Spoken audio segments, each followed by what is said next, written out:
அகிலமெங்கும் உள்ள தமிழ் நேயர்கள் அனைவருக்கும் பரம்பரை ஜோதிடர் உங்கள் மனோ பாலாஜியின் அன்பான வணக்கம். மகர ராசியில் பிறந்த அன்பர்களுக்கு இந்த 2026 ஆகஸ்ட் மாத ராசி பலன். ஏன்னா நவ கிரகங்களின் பெயர்ச்சியில் தாங்க ஒவ்வொருத்தருடைய வாழ்க்கையிலையும் பல வெற்றிகளையும், அதே நேரத்தில் சில நல்லா இருக்கக்கூடியவங்களும் பல விதமான இடையூறுகளையும் சந்திக்கிறதுக்கு நவ கிரகங்கள் பெயர்ச்சி நமக்கு சாதகமாக இருந்ததுன்னா, நம்மளுடைய ராசிக்கு சாதகமாக இருந்ததுன்னா கண்டிப்பாக முன்னேற்றம் கிடைக்கும். சரிங்களா?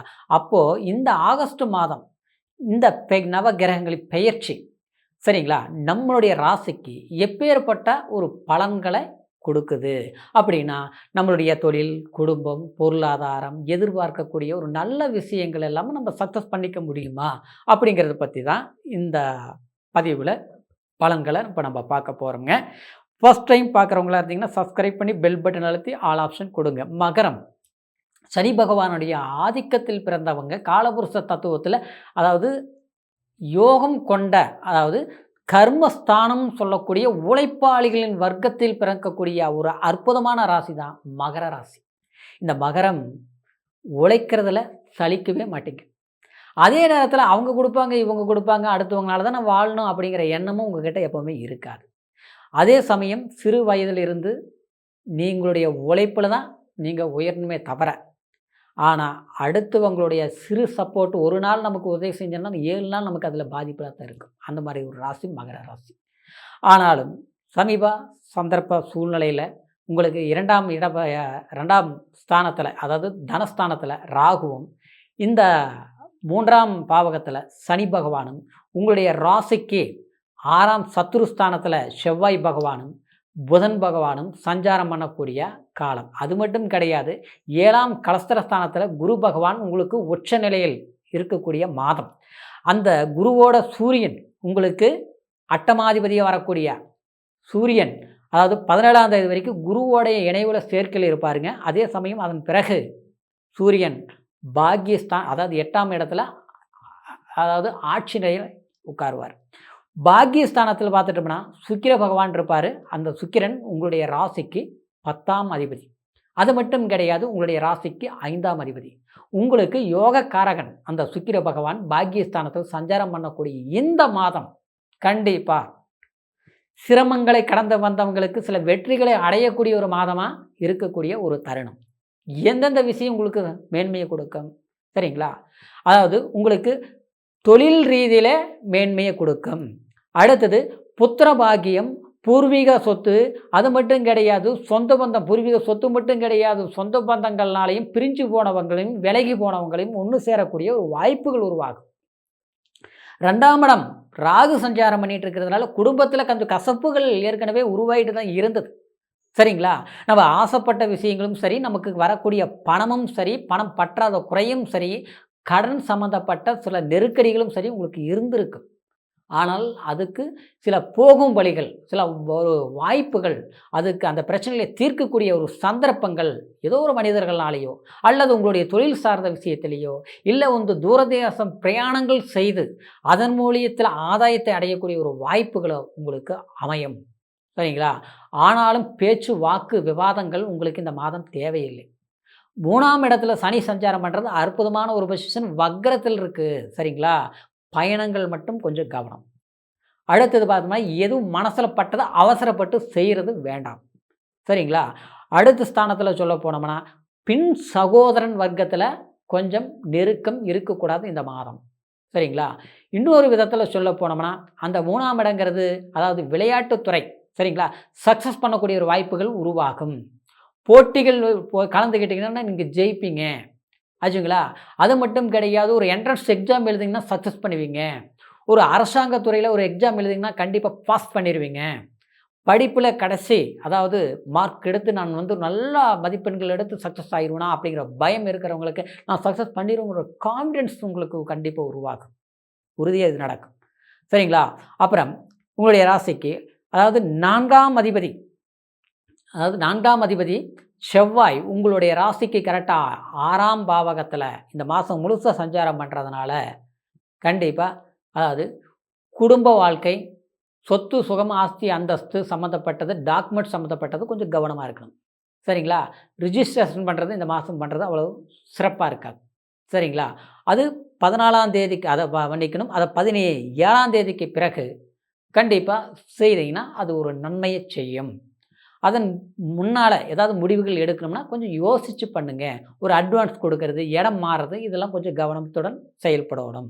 அடுத்த ஸ்தானத்தில் சொல்ல போனோம்னா 7ஆம் இடத்துல குரு இருக்கிற குரு பார்வை பலம் அற்புதமாக இருக்குது. அது சூரியனோட முன்கூட்டி இருக்கிறதுனால இந்த 17ஆம் தேதிக்கு முன்னால் கண்டிப்பாக உங்களுக்கு அந்த சூரியனோட இணைவு இருக்கிறதுனால நன்மை தீமைகள் அப்படின்னா, அதாவது நல்லது கெட்டதுங்கிறது கொஞ்சம் குழப்பமான ஒரு முடிவுகள் எடுக்கிறதுல ரொம்ப குழப்பிக்குவீங்க. சரிங்களா? ஒண்ணு வாய்ப்பு சரியா இருக்கும். இது பண்ணலாமா? பண்ணக்கூடாதா? பண்ணா ரைட்டா? தப்பா? அப்படிங்கிற ஒரு குழப்பங்கள் இருக்கும். ஆனா, அதே 22ஆம் தேதிக்கு பிறகு தெளிவா பண்ணுவீங்க. சிந்தனையோட பண்ணுவீங்க. சிறப்பா செய்வீங்க. சரிங்களா? ஆக மொத்தத்தில சில கமிட்மெண்ட்கள் கொஞ்சம் தள்ளி வச்சு முடிவெடுங்க. யோகமா இருக்கும். அதாவது திருமணம் சார்ந்த ஆகாதவங்களுக்கு இதுவரைக்குமே கிட்டத்தட்ட 30 வயசா நெருங்க போகுதுங்க. கல்யாணம் ஆகல. 40 வயசு ஆகி கூட கல்யாணம் ஆகல. என் குடும்பத்தில வந்து இதுவரைக்குமே வந்து ஒரு நல்ல விசேஷங்கள் பண்ணலாம். இல்ல அண்ணன் தம்பிக்கு பண்ணணும், தங்கச்சிக்கு பண்ணணும், அக்காவுக்கு பண்ணணும். இல்ல வந்து நம்மளுடைய வாரிசுகளுக்கு ஒரு சுப விசேஷங்கள் பண்ணணும். முயற்சிகள் எடுக்கிறோம். அடுத்த குடும்பத்தில ஒண்ணு பண்ணணும்னு நெனைச்சா, அது ஈஸியா நம்ம பண்ணி முடிக்கிறோம். நாம சொல்ற நம்மளுடைய வார்த்தை எங்க சொன்னாலும் ஓகேங்கிற மாதிரி நடக்குதுங்க. ஆனா நம்ம குடும்பத்திலேயும் ஒண்ணும் நல்லது பண்ண முடிய மாட்டேங்குதுங்க. அப்படிங்கிற குழப்பங்கள் தீர்ந்துரும். சரிங்களா? ஒரு வாய்ப்புகள் உருவாகும். அந்த வாய்ப்புகள் உங்களுக்கு சாதகமா இருக்கும். விசேஷங்கள் நடக்கும். சந்தோஷமான சில நிகழ்வுகளுக்கு அஸ்திவாரம் போடுவீங்க. அது வீடு கட்டுறதா இருக்கட்டும், கல்யாணம் பண்ணுறதா இருக்கட்டும், இல்ல ஒரு கோயில் சம்மந்தப்பட்ட ஒரு சேவைகள் செய்யக்கூடிய ஒரு பொது தொண்டு சம்மந்தமான விஷயங்களா இருக்கட்டும், ஒரு கும்பாபிஷேகத்தில் கலந்துக்கக்கூடிய விஷயங்கள், இந்த மாரி சுப விசேஷங்கள்ல கண்டிப்பா நீங்க காலடி எடுத்து வைப்பீங்க. அது உங்க தலைமையில நடக்கிறதுக்கும் உண்டான வாய்ப்புகள் இருக்குது. அப்படி இல்லாத பட்சத்தில் நம்ம அதில அட்லீஸ்ட் கலந்துட்டு அந்த ஆசீர்வாதமாவது கிடைக்கும். அல்லது ஒரு சந்தோஷமாவது நிச்சயமா உங்களுக்கு கிடைச்சே தீரும். மாற்றமே கிடையாது. இந்த ஆகஸ்ட்ல அது உருவாகும். இன்னொரு விதத்தில் பார்த்தோம்னா, உங்களுக்கு அது 8ஆம் பாவகத்தில அந்த சூரியன் போய் கேதுவோட இணையும்போது ஆச்சுங்களா, தூர பிரயாணங்கள் சம்மந்தப்பட்ட ரீதியில ஒரு சுமூகமான ஆதாயங்கள் உருவாகும். அப்படின்னா கண்ணுக்கு தெரியாது. கலைத்துறையில இருக்கிறாங்க ஒருத்தர். சரிங்களா? அவங்களுக்கு கண்டிப்பா ஒரு வாய்ப்புகள் கிடைக்கும். அதே மாரி ஒரு பணம் அடுத்தவங்க கிட்ட குடுத்துட்டோம். ஆனா, அந்த பணம் வந்து வரவே மாட்டேங்குது. எப்போ வந்துருமா? வந்துருமான்னு எதிர்பார்க்குறோம். ஆனா, அதுக்கு வந்து சட்ட சிக்கல்கள் வரைக்கும் போயிட்டோம். ஆனா, அது நமக்கு சாதகமா முடியுமா? அப்படிங்கிற ஒரு பயம் இருக்குது பார்த்தீங்கன்னா, அந்த பயம் தெரியும். அப்படின்னா, நமக்கு கிடைக்கக்கூடிய வாய்ப்புகள் உருவாகும். அடுத்தது, அதாவது ஆயுள் சம்மந்தப்பட்ட ரீதியில நல்லா இருந்த ஒரு ஆரோக்கியம் திடீர்னு பார்த்தோம்னா கெட்டுப்போச்சு. கை வலிக்குது, பேக் பெயின், கால் வலிக்குது, அப்படியே எங்கேயோ இருக்கிற மாரி இருக்குது. சரியா தூக்கம் வர மாட்டேங்குது. மனசுல அப்படியே ஒரு பாரமா இருக்குது. ஒரு பயம், பதட்டமா இருக்குது. என்னன்னே தெரிய மாட்டேங்குதுங்க. திடீர்னு கோவம் வருது. எங்கேயோ இருக்கிற மாதிரி இருக்குது. எல்லாம் கோயிலுக்கு போறோம், சாமி கும்பிடுறோம். ஆனா, எந்த சாமி கும்பிட்டாலும் அப்படியே இருக்குது. அதே மாரி காலம் கடந்தாலும் அப்படியே இருக்குது. ஹாஸ்பிட்டலுக்கு போய் மருந்து, மாத்திரை, வைத்தியங்கள் பார்த்தாலும் ஒண்ணுமே தீர மாட்டேங்குதுங்க. இப்படியே போயிட்டுருக்குதுங்க. இது எப்பதான் தீரும்னு தெரியலையே! அப்படிங்கிறவங்களுக்கு ஏதோ ஒரு வைத்தியத்தினால, சரிங்களா? ஏதோ ஒரு பிரார்த்தனையினால கண்டிப்பா சரியாகும். அதே மாரி கொஞ்சம் வயசானவர்களுக்கு அ ரொம்ப கெட்டு போச்சுங்க ஆரோக்கியம்.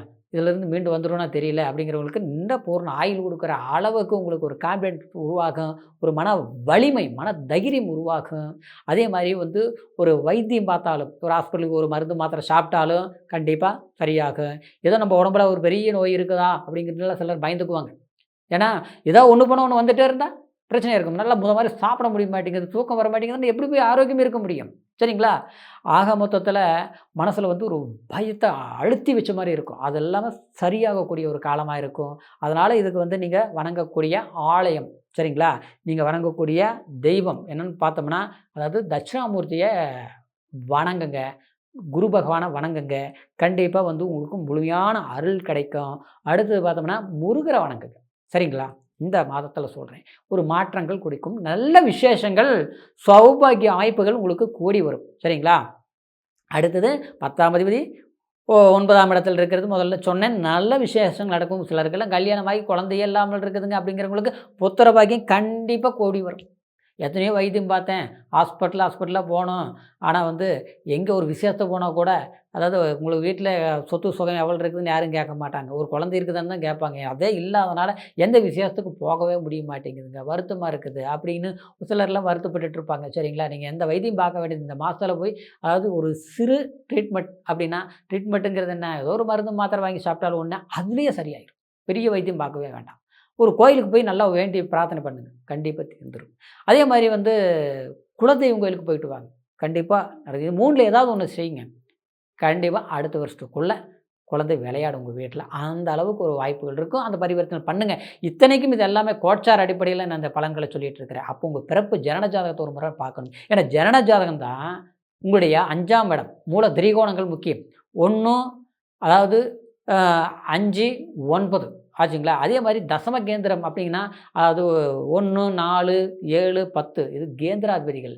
ஆனா இது வந்து சுப கிரகங்களா, பாவ கிரகங்கள் அதிபதிகளா, எந்த தசை நடக்குது, எந்த புத்தி நடக்குது, பிறப்பு ஜனன ஜாதகம் தான் தெரிய முடியுங்க. அந்த ஜாதகத்த வச்சு தான் முழுமையான பலன்கள தெரிஞ்சுக்க முடியுங்கிற காரணத்தினால, உங்களுடைய பிறப்பு ஜனன ஜாதகத்த ஒரு முறை பாருங்க. நம்மகிட்ட பார்க்கணும்னு நீங்க நெனச்சீங்கன்னா, கீழ இருக்கிற நம்பருக்கு ஃபோன் பண்ணி, உங்களுடைய date of birth, time, place 3 மட்டும் சொல்லுங்க.